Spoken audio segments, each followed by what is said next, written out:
ఇదిగో బాబు, 2 గుడ్ల ఆమ్లెట్ అంటే ఎలా పడితే అలా కాదు. నేను చెప్తాను అలానే చేయాలి. ఇప్పుడు ఒక టమాటా తీసుకో.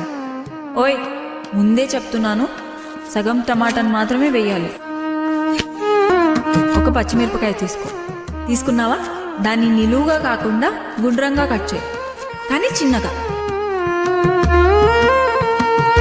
ఇప్పుడు ఒక ఉల్లిపాయ తీసుకొని సన్నగా తరుగు. అయిపోయిందా?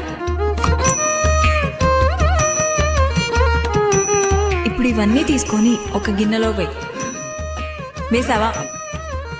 ఇప్పుడు 2 గుడ్లు కొట్టు. ఇదిగో, ఇప్పుడే చెప్తున్నాను, అందులో పెంకు పడిందో అయిపోయావే. కొంచెం ఉప్పు, కొంచెం కారం వేసి బాగా కలుపు. ముందే చెప్తున్నాను, ఆమ్లెట్ అస్సలు మాడకూడదు.